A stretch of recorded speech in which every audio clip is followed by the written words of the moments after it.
Selamat datang di channel YouTube Fahri Kata Mewah. Sudah subscribe belum? Subscribe dong untuk dapat update seputar dunia tanaman hias. Yuk subscribe sekarang juga. Subscribe. Halo. Assalamualaikum warahmatullahi wabarakatuh. Kembali lagi di channel YouTube Fahri Kata Mewah.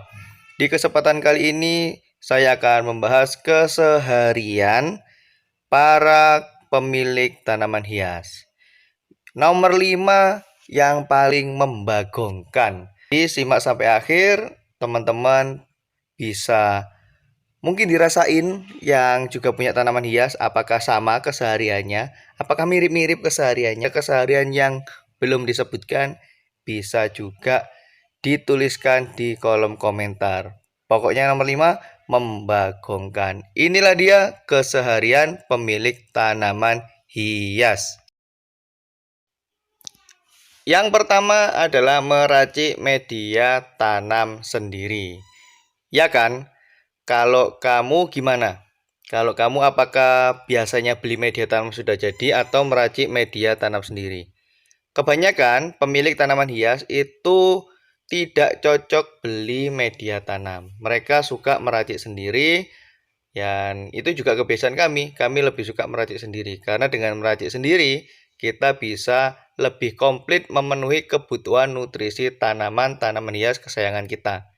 Apalagi kalau tanamannya itu tanaman-tanaman variegata. Jadi kita kondisikan media tanam sesuai dengan suhu ruangan dan juga sesuai yang dibutuhkan oleh tanaman itu sendiri, yang lebih poros dan juga lebih bernutrisi. Mencampur media tanam tidak sesulit yang dibayangkan bagi yang belum bisa. Yang penting adalah teman-teman ada tahu kuncinya. Yang pertama poros, yang kedua adalah lembab, yang ketiga adalah tahan lama dalam menyimpan air. Ini yang pertama kebiasaannya. Nah, yang kedua apa lagi ya? Yang kedua adalah cutting atau propagation. Kebanyakan pemilik tanaman hias ya kesehariannya adalah cutting dan propagation. Apalagi kalau tanamannya sudah banyak, udah ratusan, udah ribuan tanaman. Itu hampir setiap hari bisa melakukan propagation. Karena satu tanaman berjalan, dua tanaman berjalan, dan lain sebagainya. Propagation ini bisa menghabiskan waktu seharian kalau tanamannya banyak. Bagi teman-teman yang tanamannya masih sedikit, ya bersabar. Nanti ada waktunya teman-teman punya keseharian potong-potong tanaman. Bahkan nggak banyak loh. Bahkan nggak sedikit loh. Orang yang rela resign dari pekerjaan karena memang waktunya sudah habis untuk merawat tanaman, untuk propagation, untuk perbanyakan, dan endingnya adalah untuk dijual. Dan hasil jualan itu sudah bisa mengganti gaji dari perusahaan. Nomor 3 adalah repot atau memindah tanaman ke pot. Dari pot kecil ke pot besar, dari media tanam air ke media tanam lumut, dari media tanam lumut ke media tanam sekam, dari media tanam sekam ke pot yang lebih besar, terus gitu aja aktivitasnya. Jadi repot tidak bisa ditinggalkan.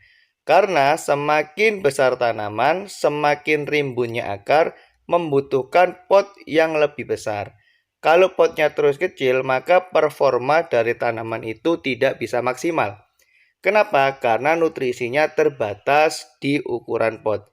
Kalau nggak mau repot, kalau nggak mau capek untuk mindah-mindah pot adalah teman-teman bikin aja seperti taman indoor yang di bawahnya itu adalah media tanam dan sudah tanamannya ditaruh seperti itu atau ditaruh di tanah.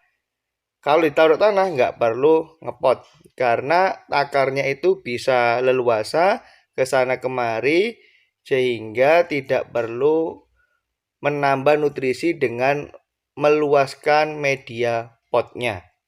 Jadi kalau di tanah itu otomatis tanamannya lebih besar.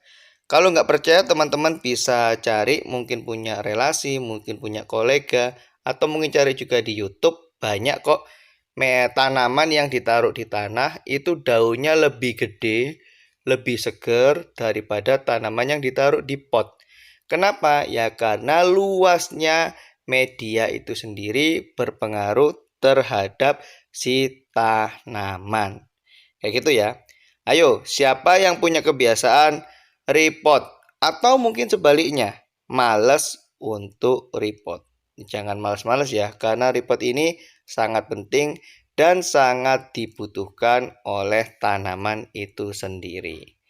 Kira-kira apa ya kebiasaan nomor 4? Nomor 4, kebiasaannya tidak lain adalah packing dan kirim orderan. Ini adalah keseharian bagi teman-teman yang memang tidak sekedar memiliki tanaman, tapi juga memfokuskan untuk bisnis tanaman. Jangan dikira orang bisnis tanaman itu tidak bisa mendapatkan uang harian. Karena yang kami jalani setiap hari ya kami ada kiriman. Bahkan kirim ke luar negeri. Kayak gitu. Jadi, jangan ragu bagi yang belum mulai bisnis tanaman hias, mari kita berbisnis tanaman hias. Dan yang paling membagongkan adalah nanti yang nomor 5. Ya, kalau nomor 4 ini kan paling bermanfaat ya. Karena packing, karena kirim, dan dapat duit. Yang nomor 5 itu memang membagongkan. Tapi ya tidak bisa dilepaskan gitu saja. Karena apa ya, asik aja dilakukan walaupun membagongkan. Ini kami lagi packing mawar. Kami ada mawar import, kami ada mawar lokal. Bagi yang membutuhkan mawar dan tanaman lainnya, kami juga ready kok. Tanaman di kami mulai dari 10 ribuan sampai jutaan, semuanya ada. Nah ini ya, packing dan kirim orderan. Kita mulai yang paling membagongkan adalah relocation atau mindah-mindahin tanaman. Kalau sudah nganggur gitu, nomor 1, 2, 3, 4 sudah selesai, yang dilakukan apa? Mindah-mindah pot. Pindah di sini, ditaruh, dilihat, kok nggak cocok. Dan yang paling ngeselin, biasanya kalau nggak nemu tempat yang cocok, dikembalikan di tempat awal. Ayo kira-kira siapa yang sering membagongkan seperti ini? Yang sering nganggur sehingga kerjaannya relocation atau mindah-mindahin tanaman doang. Itulah 5 kebiasaan atau keseharian teman-teman yang punya tanaman hias. Kira-kira kebiasaan mana yang biasanya Anda lakukan?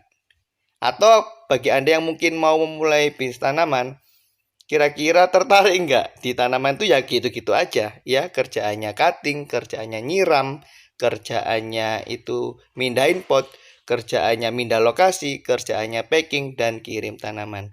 Dan anehnya bagi kami yang biasa melakukan keseharian seperti ini saja, ternyata kami tidak pernah bosan dan malah mengasihkan.